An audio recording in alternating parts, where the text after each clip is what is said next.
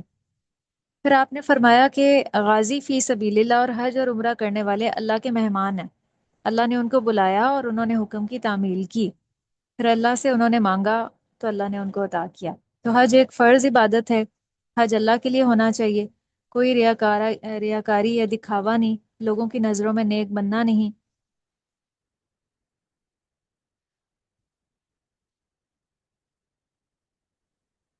حضرت ابراہیم علیہ السلام کو جب اللہ تعالیٰ نے حکم دیا تھا نا کہ لوگوں کو حج کے لیے بلاؤ، تو انہوں نے کہا کہ اے اللہ، یہ تو اتنی بے آب و گیا اور ویرانے کی جگہ ہے، یہاں پہ کون میری آواز سنے گا؟ تو اللہ نے فرمایا تھا کہ اعلان کرنا آپ کا کام ہے، پہنچانا ہمارا کام ہے۔ تو اللہ نے نہ صرف یہ پیغام اس وقت کے زندہ انسانوں تک پہنچا دیا، بلکہ تمام لوگوں تک، آنے والے لوگوں تک اس کی پکار پہنچا دی کہ جو بھی قیامت تک اس دنیا میں آئے گا، حج اس کے اوپر فرض ہوگا۔ تو حج کے ایام میں حاجی جو ہیں وہ تلبیہ پڑھتے ہیں، اور یہ آیت جو ہے نا وہ حج کی فرضیت پر ایک دلیل ہے۔ نبی کریم صلی اللہ علیہ وسلم نے فرمایا کہ اسلام کی جو بنیاد ہے وہ 5 چیزوں پر ہے، جس میں سب سے پہلے کلمہ شہادت، کے جو انسان بھی اسلام میں داخل ہوتا ہے تو اس کے لیے ان 5 کاموں کو کرنا ضروری ہے، اور ان 5 چیزوں پر ایمان لانا ضروری ہے۔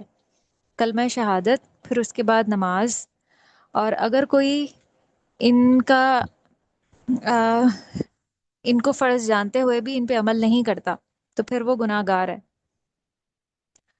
وہ اللہ کی پکڑ میں آ سکتا ہے، روز قیامت اس سے اس کے بارے میں سوال ہوگا۔ نماز قائم کرنا، پھر زکوٰۃ دینا، حج ادا کرنا اور رمضان کے روزے رکھنا، یہ بخاری کی حدیث ہے۔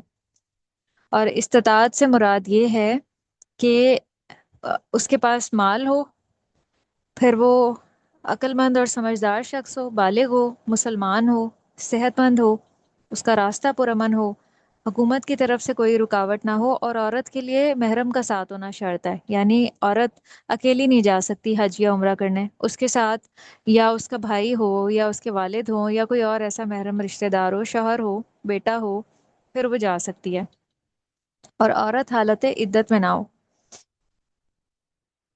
آج کل جو سعودی حکومت ہے ان کی طرف سے اس معاملے میں تھوڑی نرمی کر دی گئی ہے کہ وہ بہت سی خواتین کو گروپ کی صورت میں بھیج دیتے ہیں، تو یہ جو ہے نا اسلامک پوائنٹ آف ویو سے درست نہیں ہے۔ عورت اس طرح سے گناہ گار ہوتی ہے اگر وہ محرم کے بغیر سفر کرتی ہے، اسلام نے اس چیز کو منع کیا۔ پھر آپ نے فرمایا کہ نبی صلی اللہ علیہ وسلم نے فرمایا جو شخص حج کا ارادہ کرے اسے اس کے لیے جلدی کرنی چاہیے، کیونکہ کبھی آدمی کیونکہ بسا اوقات آدمی بیمار ہو جاتا ہے یا کبھی کوئی اور رکاوٹ پیش آ جاتی ہے۔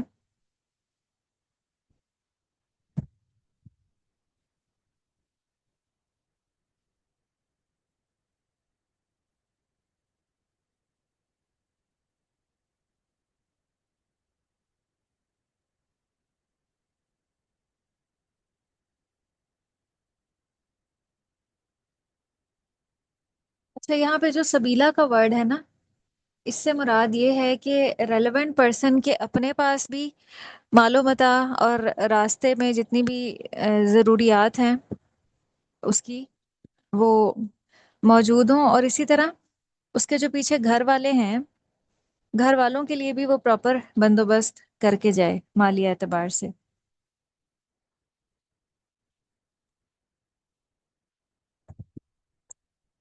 ومن کافرہ، اور جو کوئی کفر کرے تو بے شک اللہ جہان والوں سے بے نیاز ہے، کہ جو اس کے گھر نہیں آنا چاہتا پھر اللہ تعالیٰ کو بھی اس کی پرواہ نہیں ہے۔ یہ آیت بھی اصل میں لن تنالوا البرا سے ہی کنیکٹڈ ہے، جو ہم نے 4 پارہ کے شروع میں آیت پڑھی تھی نا، کہ نیکی کا معیار، کہ جس سے انسان کو محبت ہوتی ہے نا پھر اس کی پکار پہ وہ لبیک بھی کہتا ہے، اور جو اس کے گھر نہ آنا چاہے تو پھر اللہ کو بھی ایسے لوگوں کی کوئی پرواہ نہیں ہے۔ حضرت علی رضی اللہ عنہ فرماتے ہیں کہ جس کے پاس بیت اللہ جانے تک زیادہ راہ ہے اور سواری ہے اور وہ حج نہ کرے تو چاہے وہ یہودی ہو کر مرے یا نصرانی ہو کے، اللہ تعالیٰ کو اس کی کوئی پرواہ نہیں ہے۔ اس کا آپ محاورہ ترجمہ پڑھیں۔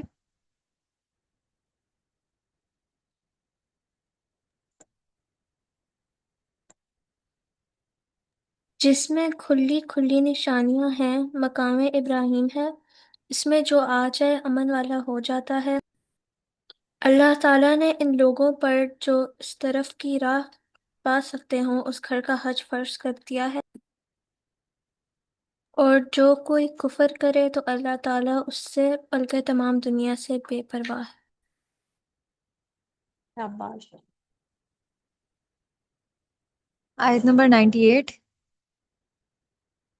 کل کہہ دیجئے یا اہل الکتابی، اے اہل کتاب، لما کیوں تکفرون تم کفر کرتے ہو بھی آیات اللہ، اللہ کی آیات سے، اللہ اور اللہ شہید گواہ ہے، اللہ اس پر جو ما تعملون جو بھی عمل تم کرتے ہو۔ یہاں اہل کتاب کو اس طرح کیوں پکارا جا رہا ہے؟ اس لیے کہ وہ اس بات سے ہی انکار کرتے ہیں کہ بیت اللہ اللہ کا گھر ہے، وہ اس بات سے ہی انکار کرتے ہیں کہ یہاں حج ہونا چاہیے، اور اس بات سے بھی انکار کرتے ہیں کہ یہ حضرت ابراہیم علیہ السلام کی تعمیر ہے۔ انہوں نے اپنی کتاب میں کئی قسم کی تحریفات کر ڈالی ہیں اس بات کو ثابت کرنے کے لیے۔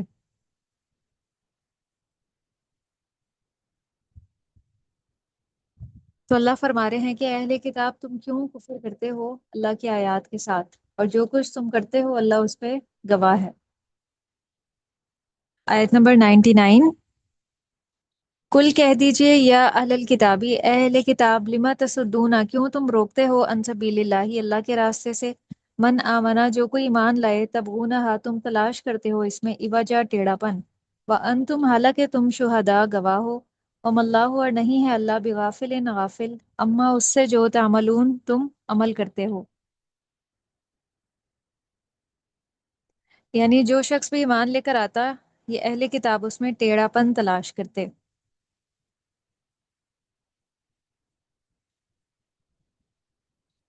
تصدون، تصدونہ کا مطلب ہوتا ہے روکنا، ہٹانا، باز رکھنا۔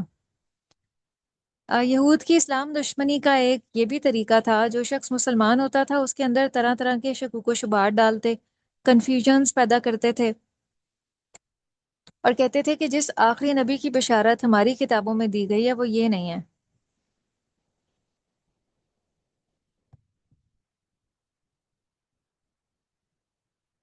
تو یہ اصل میں ان کی چالیں تھیں لوگوں کو اسلام سے ہٹانے کے لیے۔ اور پیچھے ہم نے پڑھا تھا کہ اسلام سے روکنے کے لیے وہ کیا حربہ استعمال کرتے تھے کہ صبح کے وقت مسلمان ہو جاتے اور شام کو وہ کافر ہو جاتے، تاکہ دوسرے لوگ بھی اپنے ایمان سے پھر جائیں، اور دوسرے لوگوں کے اندر وہ کئی طرح کے اعتراضات اور شک پیدا کرتے تھے۔ تو اللہ فرما رہے ہیں کہ اللہ ان کی ایسی چالوں سے بے خبر نہیں ہے۔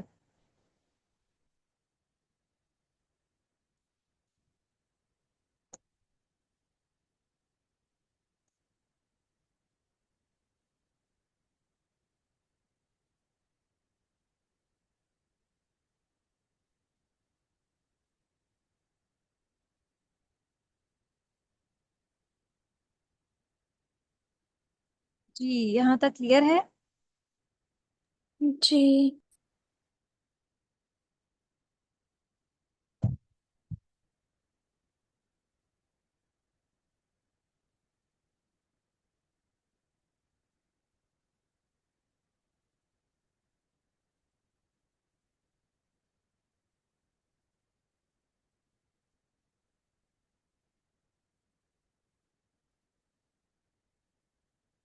آیت نمبر 100۔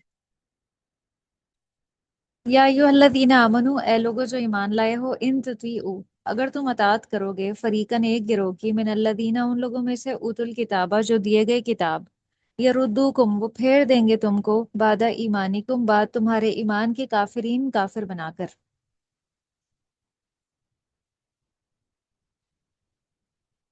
فریقاً سے مراد یہاں پہ یہود ہیں، آپ نوٹ کر لیں، فریقاً کے اوپر مدینہ کے یہود یہاں پہ مراد ہیں، جنہیں انصار کا آپس میں مل بیٹھنا ایک آنکھ نہ بھاتا تھا۔ وہ چاہتے تھے کہ ان کو لڑا دیں آپس میں، نہ ان میں عداوت ڈال دیں۔ تو جنگ بدر میں بھی اللہ نے جب مسلمانوں کو کامیابی عطا کی تو یہود کی جو دشمنی ہے اس میں اور اضافہ ہو گیا۔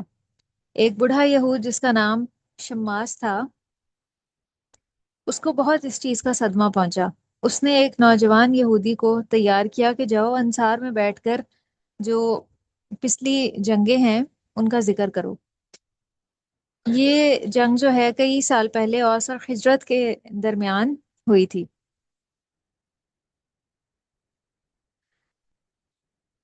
تو یہ ایسی لڑائی تھی جو ان کی نسلوں تک چلتی رہی۔ تو جب اس اس جنگ کا ذکر کیا گیا تو جو مہاجرین اور انصار ہیں، قریب تھا کہ وہ آپس میں جھگڑا کرنے لگتے، اور اتنی شدید فضا پیدا ہو گئی کہ دونوں کے اسلحے ایک دوسرے کے خلاف چل جاتے۔ تو یہاں پہ اسی چیز کی طرف اشارہ ہے کہ اے ایمان والو، اگر تم اہل کتاب کی کسی جماعت کی باتیں مانو گے تو وہ تمہارے ایمان لانے کے بعد تمہیں مرتد اور کافر بنا دیں گے۔ تو ایمان لانے کے بعد ایسے لوگوں کی باتیں، ان باتوں کا اثر قبول نہیں کرنا چاہیے۔ نہیں تو کیا ہے کہ جو بھی انسان باتیں سنتا ہے نا، تو اس کا ایک اثر اس کی شخصیت پہ ضرور ہوتا ہے۔ جو پازیٹیو باتیں ہیں، پازیٹیو تھنکنگ ہے، اس کا ایک اچھا اثر ہوتا ہے انسان کی شخصیت پہ، اور جو نیگیٹو تھاٹس ہوتی ہیں، نیگیٹو باتیں ہوتی ہیں، اس کا ایک برا اثر ہوتا ہے۔ تو اسی لیے اہل ایمان کو روکا گیا ہے کہ یہ جو اہل کتاب ہیں ان کی باتیں نہیں سننی، نہ سننی ہے اور نہ ماننی ہے۔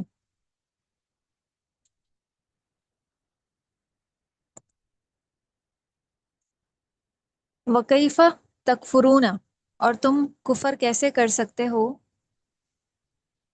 وَأَنْتُمْ تُتْلَى عَلَيْكُمْ، کی آیات پڑھی جاتی ہیں، وَفِيكُمْ رَسُولُ، اور تمہارے درمیان اس کا رسول بھی موجود ہے۔ تو اس سے یہ بات بھی پتہ چلتی ہے کہ جو شخص بھی مسلمانوں کے درمیان جنگ کو ختم کرنا چاہے، تو یہاں پہ اس آیت میں اس کا حل بتایا جا رہا ہے۔ وَمَن یعتصم باللہ فقد ہدی الی صراط مستقیم، کہ جو اللہ کی رسی کو مضبوطی سے تھام لے گا نا، وہ سیدھے راستے کی طرف ہدایت پا جائے گا۔ گویا صراط مستقیم شرط ہے کہ انسان کی نگاہ ہمیشہ اللہ کی طرف رہے، انسان کی نیت اور ارادوں میں اپنے رب کو راضی کرنا ہو۔ یاتسم جو ہے وہ شر سے بچنے کے لیے اور پناہ حاصل کرنے کے لیے مضبوطی سے تھامنا اور برائی سے بچنے کا اہتمام کرنا ہے، اس میں یہ معنی پایا جاتا ہے۔ تو اس آیت کی روح سے ہدایت پانے کی کیا شرائط ہمارے سامنے آتی ہیں؟ سب سے پہلی یہ اللہ کی آیات کا پڑھنا، آپ نوٹ کر لیں ہدایت پانے کی شرائط۔ آیت نمبر 101، ہدایت پانے کی شرائط۔ سب سے پہلی اللہ کی آیات کا پڑھنا، دوسری اس کے رسول صلی اللہ علیہ وسلم کے طریقے پہ چلنا، اور تیسری اللہ کی ذات کو مضبوطی سے تھام لینا۔ تو ہدایت پانے کے لیے کون کون سی شرائط ہیں بتائیں؟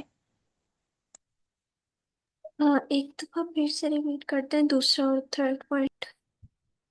پہلا ہے اللہ کی آیات کا پڑھنا، دوسرا ہے رسول صلی اللہ علیہ وسلم کے طریقے پر چلنا، اور تیسرا ہے اللہ کی ذات کو مضبوطی سے تھام لینا۔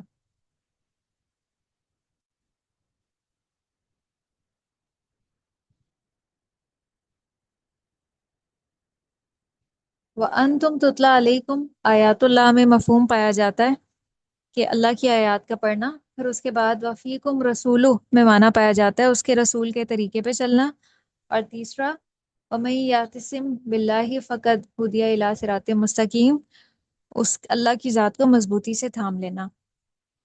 اس کا بامحاورہ ترجمہ پڑھیں۔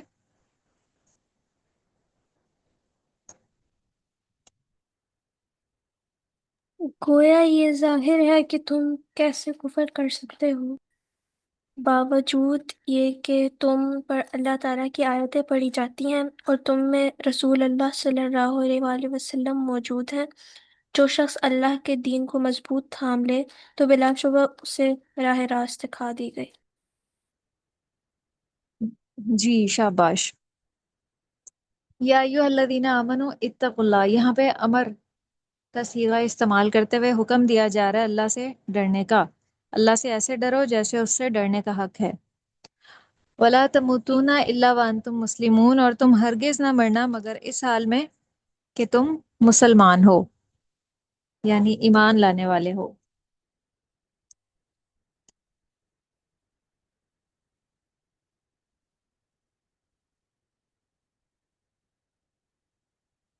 یہاں ایمان لانے کے بعد اللہ کا تقوی اختیار کرنے کا حکم دیا جا رہا ہے، جیسا ڈرنے کا حق ہے۔ ہم سب دعویٰ تو کرتے ہیں کہ ہم اللہ سے ڈرتے ہیں، لیکن اس ڈرنے کا حق کیا ہے یہ ہم نہیں جانتے۔ حضرت عبداللہ بن مسعود رضی اللہ عنہ کہتے ہیں کہ اللہ سے پورا پورا ڈرنا یہ ہے کہ اللہ کی اطاعت کی جائے، اس کی نافرمانی نہ کی جائے، اس کا ذکر کیا جائے اور اس کی یاد بھلائی نہ جائے، اس کا شکر کیا جائے اور اس کی ناشکری نہ کی جائے۔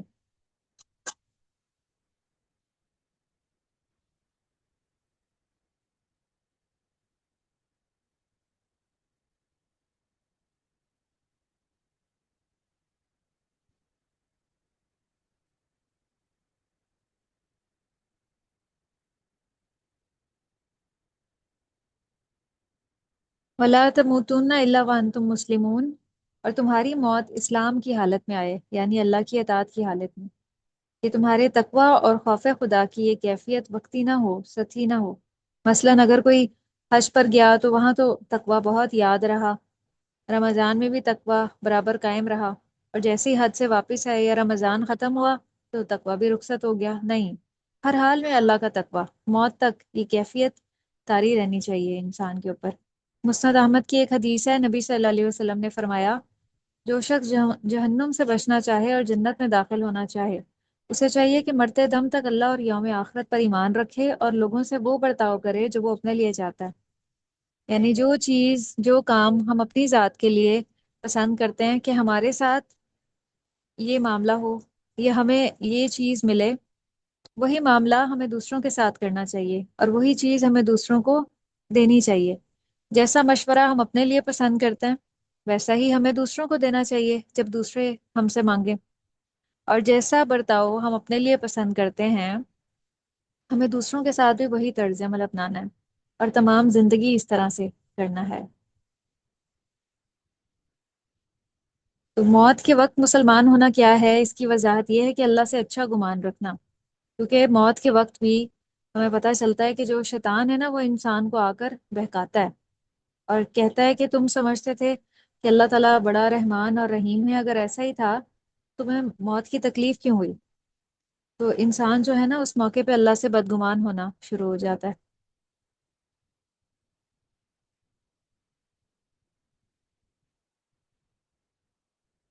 نبی صلی اللہ علیہ وسلم نے فرمایا، جس حالت میں تم اپنی زندگی گزارو گے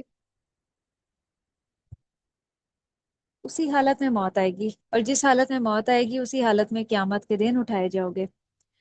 جس کی عام روزمرہ زندگی کا طریقہ اچھا ہے نا تو انشاءاللہ اس کی موت بھی اچھی حالت میں آئے گی، اور اگر ایک شخص عام زندگی میں اللہ کی نافرمانی میں مبتلا رہتا ہے، غلط کاموں میں مبتلا رہتا ہے، تو موت کا وقت، جگہ اور طریقہ تو نہیں پتا، نہ معلوم ہے کس حالت میں ہوگی،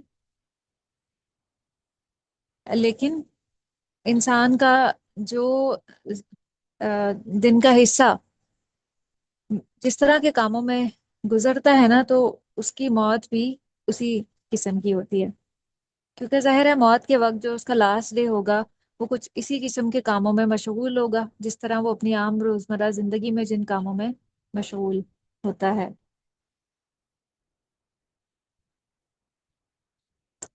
تو اس لیے کوئی بھی کام شروع کرنے سے پہلے ہمیں ضرور سوچنا چاہیے یہ اللہ کی رضا کا کام ہے یا ناراضگی کا، کہیں ایسا نہ ہو کہ موت بھی اسی حالت میں آ جائے۔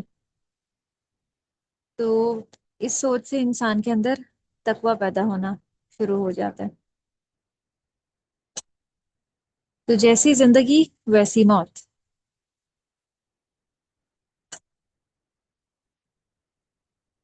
اس کا بامحاورہ ترجمہ پڑھیں آپ۔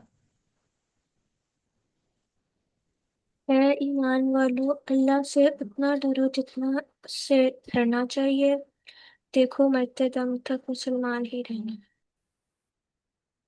جی شاباش۔